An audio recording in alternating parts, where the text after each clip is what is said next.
Hai hai hai, akhirnya bisa lanjut di part 2. Ini kita gerak di pagi hari di jam 6:05. Kita mulai dengan isi bahan bakar dulu guys, karena udah turun sekitar 2 bar. Ini kita istirahatnya tuh di rest area tol Cipali ya. Tempatnya nyaman banget, pokoknya rekomen banget kalau mau istirahat panjang di rest area ini. Ini di sekitar jam 6:16. Sebelum berangkat tadi kita juga udah sarapan dulu di rest area, jadi nanti pas udah jalan nggak berhenti-berhenti lagi. Alhamdulillah masih lumayan sepi banget, jadi kita bisa maksimalin di jalan tol yang ini ya. Karena perjalanannya yang cukup panjang dan memakan waktu beberapa hari, jangan lupa bawa semua vitamin dan obat-obatan yang biasa kalian konsumsi. Dan jangan lupa bawa cemilan yang banyak, apalagi kalau bawa bocil biar supaya anak-anak nggak rewel juga kan. Untuk persediaan minum juga kami bawa galon yang besar agar cairan tubuh tetap terpenuhi. Sekarang udah pukul 8:30 aja, kita udah sampai gerbang tol Halim Utama. Alhamdulillah. Setelah melewati gerbang tol Halim Utama ini, kita udah melewati 3 rest area dan kami memutuskan untuk berhenti di rest area yang terakhir untuk mengisi bahan bakar lagi dan beli tiket Ferizi ya, karena dari jarak maksimal itu minimal ya 10 km kali ya. Kita beli yang tipe ekspres di harga 749.000. Sebenarnya kita beli tiket Ferizi itu di jam keberangkatan 11.45, tapi karena pas sampai di pelabuhan tuh lumayan sepi, jadi kita ikut yang penyeberangan di 10.45.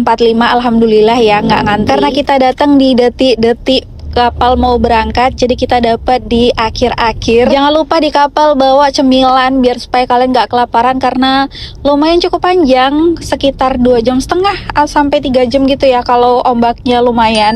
Setelah menikmati indahnya laut di atas, kita tiba-tiba udah sampai di pelabuhan Bekahoni di jam 1:30 siang. Setelah keluar dari pelabuhan ini, kita langsung masuk tol Lampung Palembang. Tol Lampung Palembang ini perjalanan yang paling melelahkan, karena walaupun jalannya lurus aja ya, tapi kayak jenuh gitu loh, nggak ada belok-beloknya dan minim rest area. Untuk perjalanan tol Lampung Palembang ini kita memakan waktu sekitar 6 jam. Tapi kalau dibandingin dari 3 tahun lalu yang kami pulang kampung itu, jalannya udah lumayan cukup bagus ya dari sebelumnya. Dan akhirnya kita berhenti di rest area untuk istirahat dan makan siang sekaligus sholat ya, meregangkan tubuh lah ya biar nggak kaku kali engsel-engsel kaki ini. Nah, uniknya kalau di rest area Lampung Palembang ini dia cuma satu aja bangunannya. Kalau di Jawa kan kayak sendiri-sendiri gitu loh.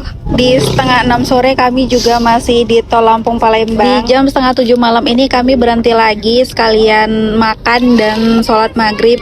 Ini tuh di kilometer 311A. Hari udah mulai gelap dan mata harus lebih jeli lagi karena udah mulai banyak perbaikan konstruksi jalan di kanan dan di kiri bahu jalan. Di sepanjang jalan tuh banyak banget yang perbaikan kayak gini, jadi harus lebih hati-hati. Kalau jalan tol yang bagian ini tuh kalau dibandingkan dengan 3 tahun lalu ini lebih parah sih ya, karena bener-bener kita tuh nggak bisa cepet. Nanti tiba-tiba kan jalannya mulus tuh, nanti di tengah-tengah dia ada kayak gundukan aspal gitu. Aspalnya tuh banyak yang bergelombang dan lumayan banyak lubang. Jadi sepanjang jalan ini banyak banget yang di dalam mobil tuh jadi berterbangan, berjatuhan gitulah ya maksudnya. Ini kita sudah mau keluar tol dan rasanya melelahkan sekali karena perjalanannya lumayan panjang. Kita udah sampai gerbang tol Kramasan di jam 7:30 malam. Kayaknya dulu kalau lewat sini tuh selalu macet, tapi ini alhamdulillah masih lancar-lancar aja. Untuk konsumsi di malam harinya kita beli empek-empek Palembang, tapi sengaja banget nih nggak aku dokumentasikan. Dan kami juga kaget pas keluar ini banyak banget truk-truk yang ngantri untuk pengisian BBM, dan semua SPBU tuh rata-rata kayak gini guys kondisinya. Kita mau ngisi juga bingung ya masuknya dari mana karena ini bener-bener penuh dan padet banget. Dan ini nggak 1-2 kami lewatin SPBU yang kayak gini, dan rata-rata kondisinya memang seperti ini. Ini setelah ngelewatin banyak SPBU akhirnya bisa nyempil nih mobil kita nih, bisa masuk. Dan ngantrinya lumayan lama tapi nggak apa-apa karena takut aja di depan kita nggak dapat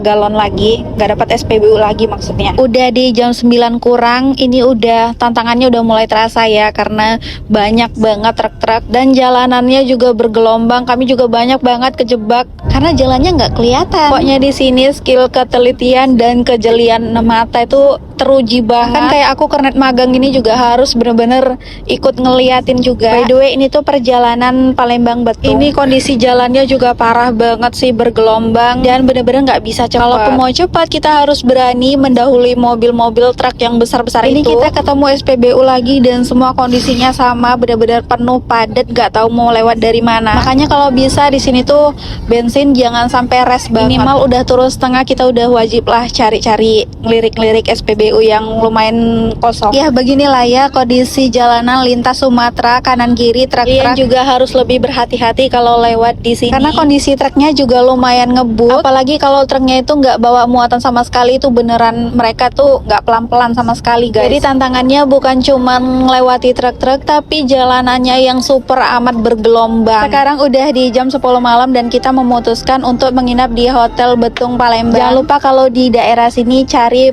penginapan yang parkirannya aman ya. By the way, ini tuh Hotel Grand Lestari. Jadi kita istirahat dulu, bye-bye di next video.